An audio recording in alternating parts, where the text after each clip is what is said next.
인생은 모방의 연속입니다. 갓난 아이를 엄마 아빠를 그대로 따라하죠. 말 못하는 아기 앞에서 계속해서 가르치잖아요.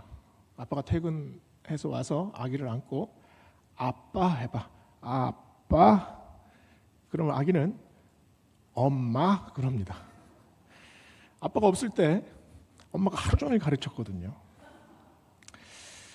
아기는 성장하면서 점점 배웁니다. 도리도리도 하고 잼잼도 배워요.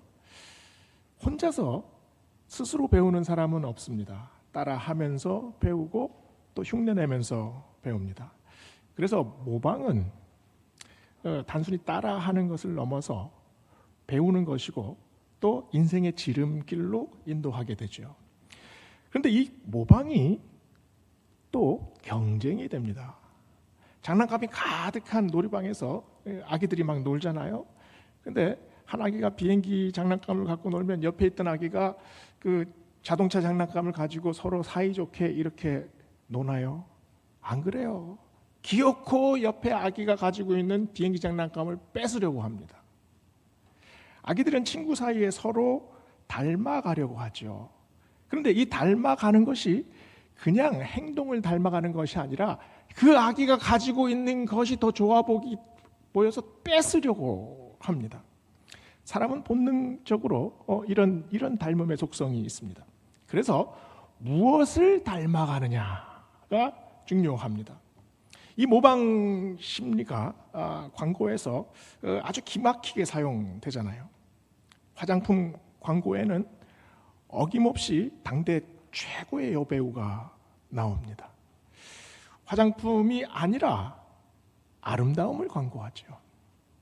아주 멋진 신사가 아주 좋은 세단을 타고 쫙 그 화려한 밤거리를 달리면서 창문을 쫙 내리고 손을 쫙 뻗어요.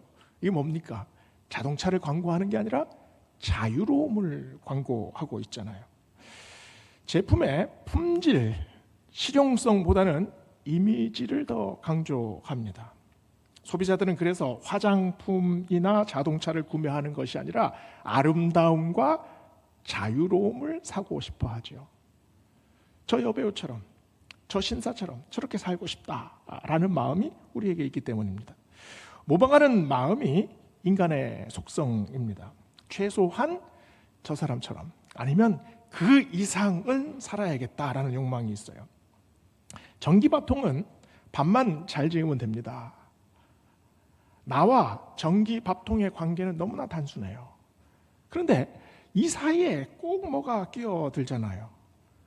옆집 아줌마가 최신식 전기밥통을 샀대요. 그러면 질 수 있습니까? 나도 스타일이 있거든요. 나도 우아하게 밥통 이렇게 열어볼 수 있거든요. 모방은 절대 모방에서 그치지 않습니다. 바로 경쟁으로 돌입해요. 그래서 모방은 사실 우리 마음에서 이글거리는 불덩이와 같습니다. 그리스 신화에 그 태양 마차를 모는 헬리오스가 나오죠. 근데 이 헬리오스의 아들 파이톤이 아버지가 그 태양 마차를 모는 걸 보고 자기도 너무나 그걸 하고 싶었어요. 그래서 아버지가 끄는 그 태양 이글거리는 태양 마차를 끌고 하늘로 높이 솟구칩니다. 그런데 이 컨트롤할 수가 있나요? 아버지처럼 될 수가 없어요. 순식간에 그냥 곤두박질 치면서 온 세상을 불바다로 만들어 놓습니다. 마음속에 이 욕망의 불덩이가 자제력을 잃으면 자기도 불태우게 됩니다. 오늘 말씀 17절은 어떻게 시작합니까? 형제들아, 너희는 함께 나를 본받으라. 그리고 너희가 우리를 본받은 것처럼 그와 같이 행하는 자들을 눈여겨보라. 바울도 지금 모방을 말하고 있습니다.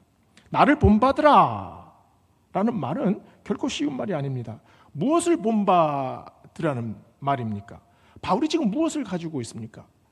바울이 아주 최고급 아파트를 가지고 있습니까? 아니면 최고급 그 자동차를 몰고 있습니까?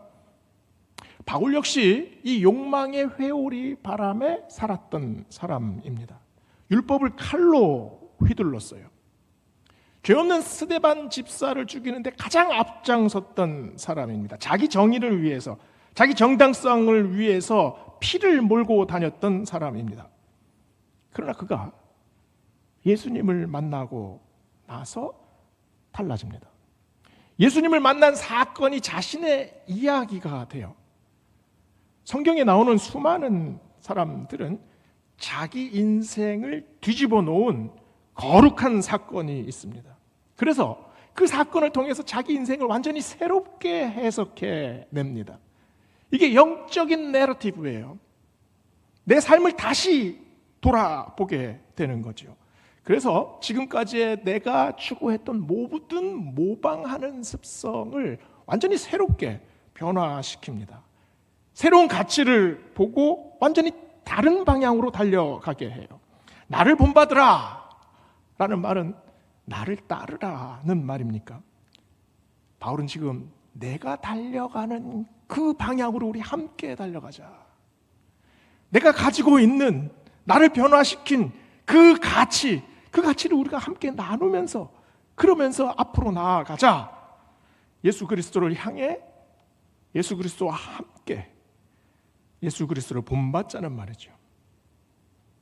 그리스도인은 욕망을 무조건 억누르는 사람들입니까?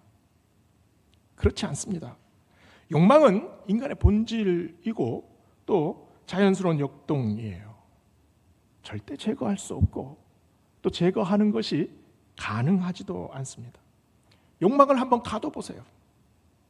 막 억누르고 벌 주고 밖으로 새어나가지 못하게 감금하면 욕망은 더 미쳐서 날뛰게 됩니다.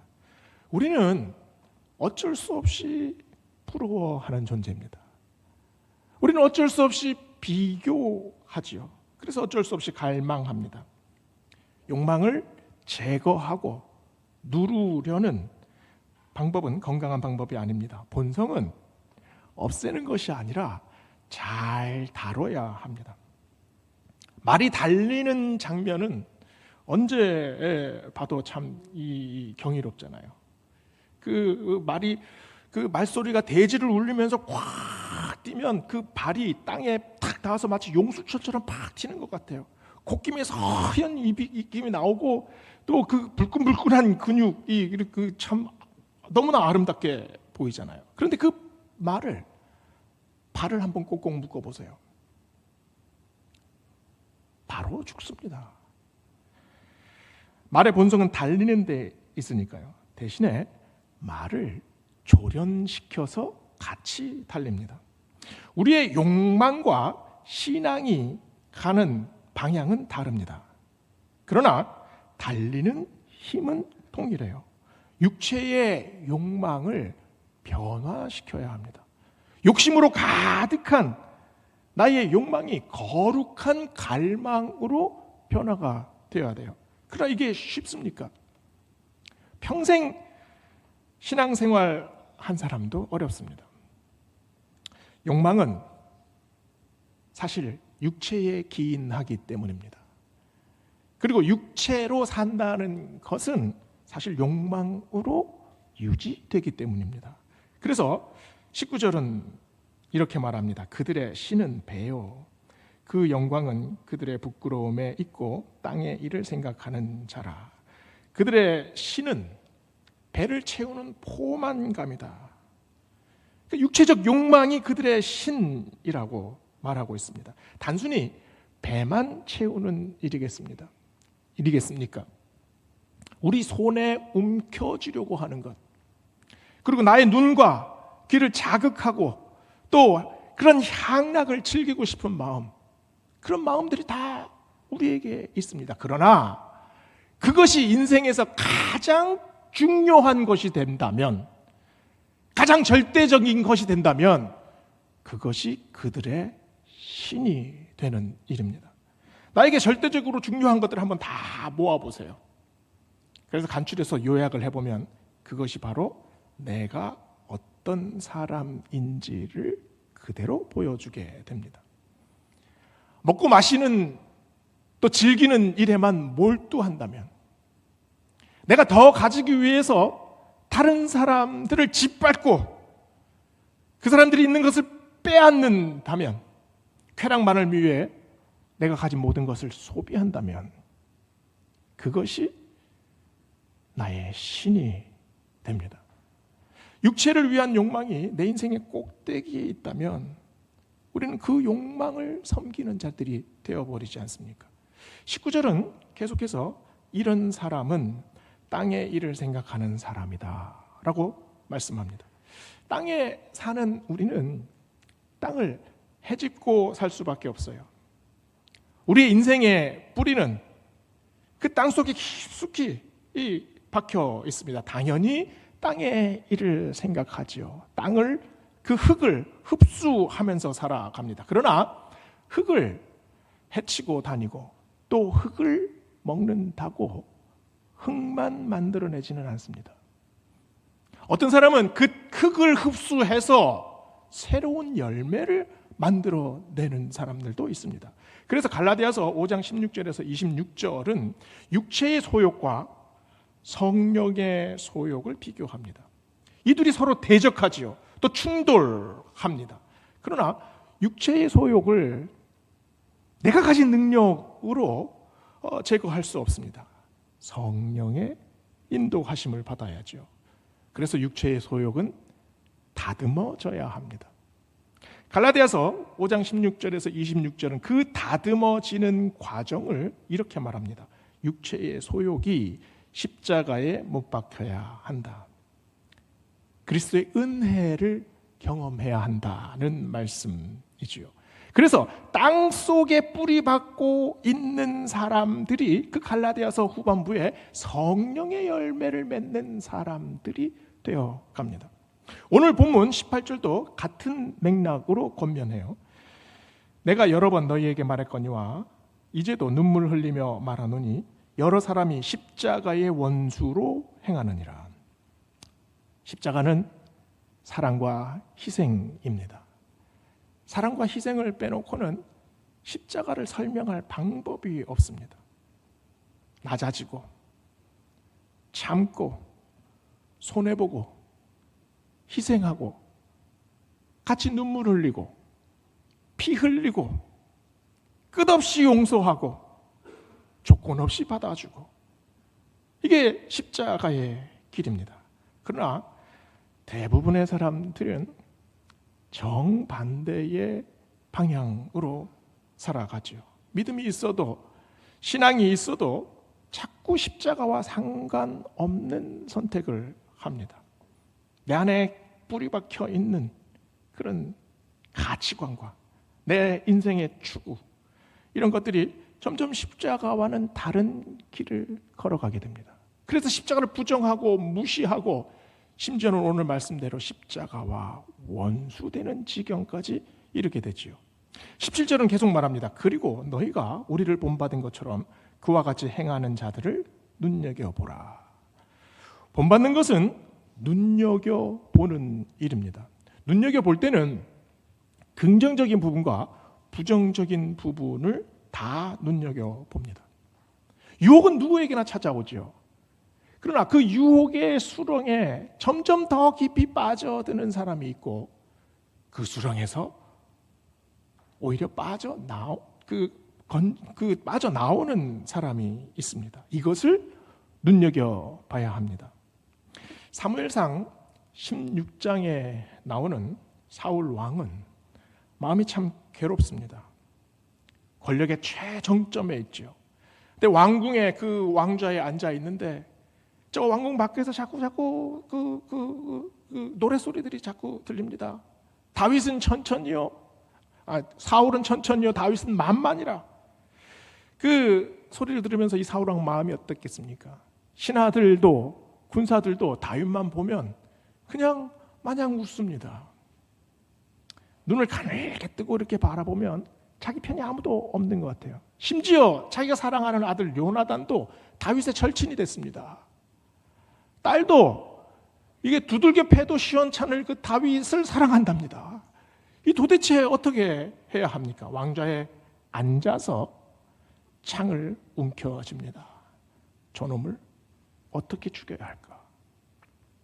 사울은 이스라엘의 초대 왕입니다. 그 전에는 왕이 없었어요. 사울은 본받을 만한 롤 모델이 없었습니다. 사울이 여기서부터 무너지죠. 청년 사울이 얼마나 겸손하고 순수했습니까? 용맹하고 그의 총기는 넘쳐났어요. 그런데 지금은 다윗을 죽이려고 창을 움켜쥐고 있습니다. 그러면 다윗은 사울과 같은 상황이 전혀 없었습니까? 더 심했습니다. 자기 아들 압살롬이 자기를 죽이려 하지 않았습니까? 도망가는 가중에 모든 신하들이 자기를 욕합니다. 자기를 배반합니다. 분통이 터지지요. 도대체 내가 인생을 어떻게 살았나, 이런 생각이 들 정도였을 겁니다. 그러나 그때마다 다윗은 시를 썼습니다. 한자 한자 꾹꾹 눌러서 자기의 그 분기탱천한 마음을 하나님께 올려드렸어요. 그 기도가 전부 시편에 다 기록되어 있지 않습니까? 사울은 창을 던졌고 다윗은 기도했습니다. 누구를 눈여겨봐야 합니까? 너희가 우리를 본받은 것처럼 다윗이 그와 같이 행하는 모습을 눈여겨봐라. 누구를 눈여겨봐야 합니까? 사울이 행한 행동도 똑같이 눈여겨봐야 합니다. 왜냐하면 욕망은 그대로 내버려두면 거침없어집니다. 순한 양같이 살던 사람도 한번 욕망에 휘둘리면 순식간에 늑대로 돌변합니다. 없던 송곳니가 솟아나고요, 이 가슴 속에서 으르렁거리는 소리를 자기가 듣게 됩니다. 그리고 발톱이 생겨나서 그냥 움켜쥐려고 하지요. 예수님을 만나기 전에 사도 바울이 바로 그 늑대 무리를 이끌던 죄인 중에 괴수 아니었습니까? 그러나 사울이 지금 그 바울이 지금 나를 본받으라 말합니다. 폭행자에서 사명자로 변한 나를 본받으라. 자기를 자랑하기만 했던 그런 내가 이제 예수 그리스도만을 자랑하는 그런 나를 본받으라. 예수님이 왜 모든 것을 배설물로 여기는 나를 본받으라. 믿음의 표대를 향해 달려가는 나를 본받으라.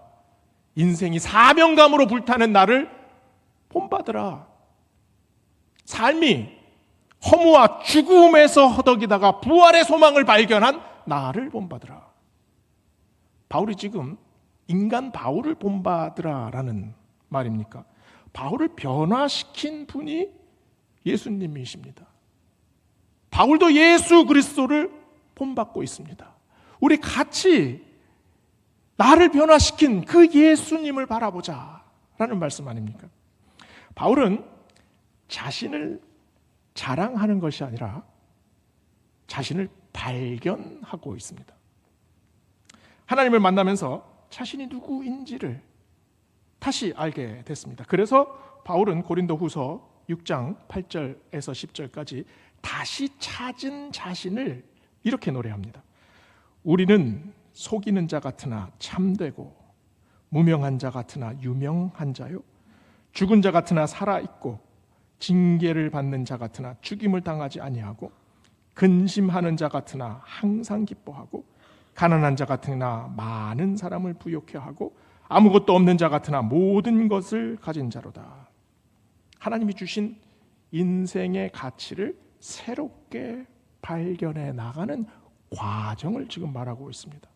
사람을 속이던 자가 참되게 변합니다. 존재감이 없고 먼지처럼 사라질 것 같은 인생이 다시 새로운 이름을 얻어요. 인생의 열정이 사라지고 완전히 시들었던 사람이 다시 뜨거워지기 시작합니다. 근심과 걱정과 염려에만 찌들었던 사람이 새로운 소망을 발견하지요. 아무것도 없다고 가난하다고 한탄했던 사람이 모든 것을 가졌다라고 고백하게 됩니다. 이 변화가 무슨 변화입니까? 믿음의 변화입니다. 새로운 변화지요. 세상을 모방하려고만 살던 사람이, 가진 것이 없어서 모든 것을 부러워하기만 했던 사람이, 작은 실패 때문에 완전히 절망했다고 느꼈던 사람이, 비교와 우월의 세계에서 그저 힘들다고 지쳐했던 사람이, 보이지 않는 그런 허상과 씨름하던 그 사람이 완전히 경이로운 세계를 다시 만납니다. 하나님과 부딪혔기 때문입니다. 하나님의 강력한 사랑, 하나님의 강력한 은혜, 하나님이 강력하게 인정하시는 것, 나에게 집중하시는 것, 그것을 느꼈을 때 내가 하나님에게 이렇게 이끌림을 받고 있구나 라는 것을 고백합니다. 현실과 부딪히고 욕구와 부딪힙니다. 불의와 부딪힙니다. 그리고 내 안에 있는 그런 허망함, 모든 것이 다 소용없다고 한탄하는 그 마음, 그것들이 충돌하고 깨지지요. 아프고 시립니다. 그러나 이 안에 있는 내 인생의 에너지는 깨지지 않습니다. 이 흐름이 완전히 새로운 흐름을 만들어내지 않습니까? 완전히 새로운 모방, 새로운 발견, 새로운 원동력, 새로운 뜨거움, 이게 바로 창조적인 믿음, 창조적인 신앙입니다. 야곱은 모방의 인생, 시기의 인생을 살았던 사람입니다.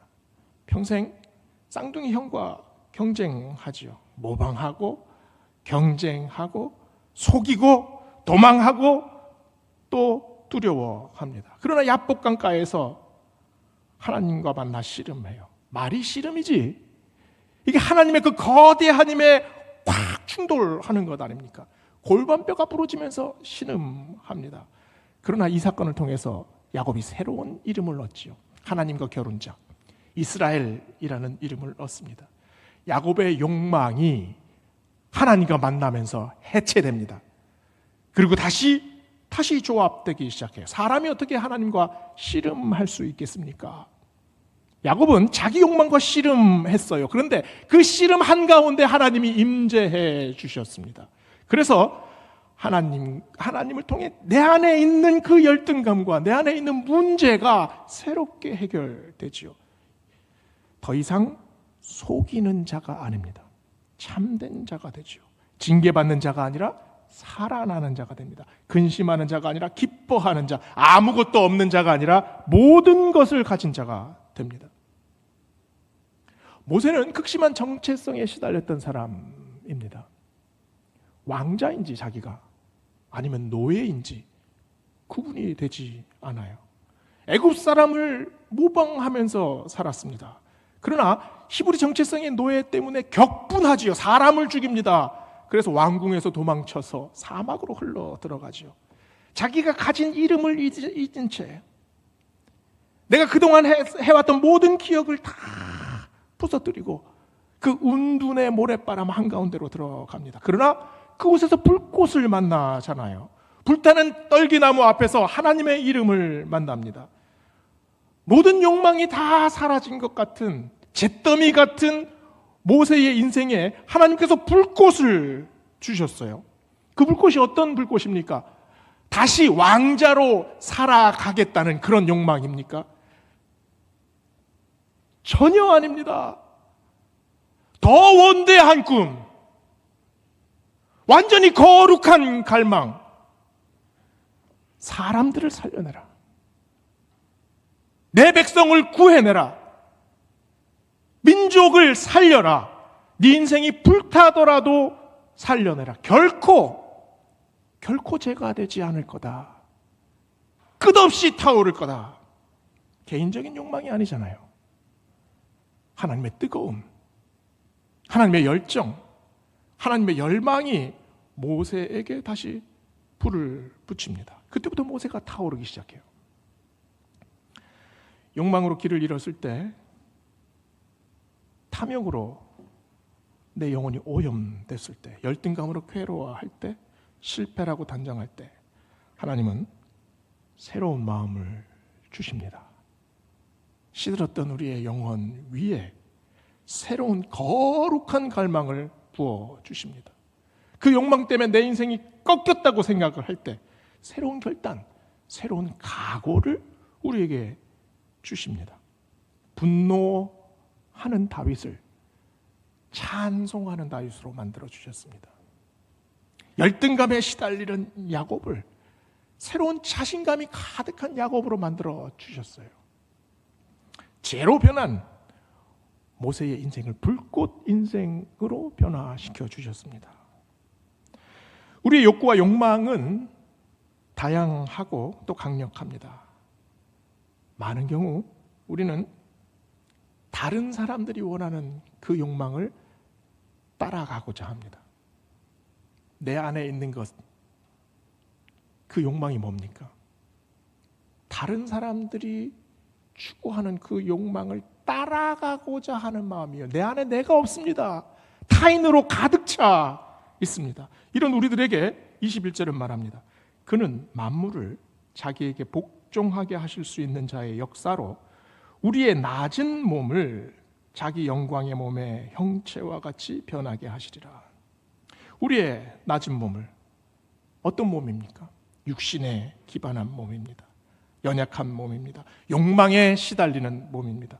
이런 몸이 어떻게 그리스도의 영광의 몸으로 변화될 수 있습니까? 우리의 욕구가 급격하게 변화되는 단계에는 종말론적인 신앙이 있습니다. 9.11 테러 당시에 무역센터 건물에서 수많은 사람들이 죽음을 감지했습니다. 그때 SNS로 가족들에게 수많은 메시지들이 전송됐죠. 그 메시지를 하나하나 분석해 봤을 때 그 안에 가족을 원망하는 메시지가 단 한 개라도 있었을까요? 자기 삶을 불평하는 메시지가 단 한 개라도 있었습니까? 모든 메시지는 사랑을 고백하는 메시지였습니다. 엄마, 지금 엄마가 너무 보고 싶어. 엄마 사랑해요. 우리 하늘에서 다시 만나요. 여보, 난 아무래도 빠져나갈 수 없을 것 같다. 당신은 평생 나에게 정말 좋은 친구였어. 아이들을 잘 부탁해. 수많은 사람들이 비명을 지르고 연기 속에서 질식되어 가는 상황에서 모든 사람들이 사랑받았고 사랑한다는 그 사실을 알리고 싶어 했습니다. 정말 우리가 원하는 것은 물질이 아니라 사랑입니다. 정말 우리가 원하는 것은 그 소중한 한 사람, 나를 어떻게 사랑해 주셨는지 그 하나님의 은혜를 고백하고 싶어 합니다. 이게 거룩한 갈망입니다. 우리는 땅속에서 엉켜서 살아가는 인생입니다. 그러나 우리는 땅속에 묻혀 있지만은 않습니다. 우리는 하늘에 속해 있지요. 그 사랑을 발견해야 합니다. 그 은혜를 발견해야 합니다. 우리 마음에 엉켜 있는 우리의 욕망이 여전히 우리를 이끌고 가죠. 그러나 그 욕망은 서서히 변해갑니다. 조금씩 육신의 욕망을 이겨내면서 하늘을 향한, 하나님을 향한 거룩한 갈망으로 변화되고 있습니다. 그래서 오늘 말씀 마지막은 말하죠. 우리의 시민권은 하늘에 있기 때문입니다. 거기로부터 우리를 구원하시는 예수 그리스도께서 기다리고 계시기 때문입니다. 기도하시겠습니다.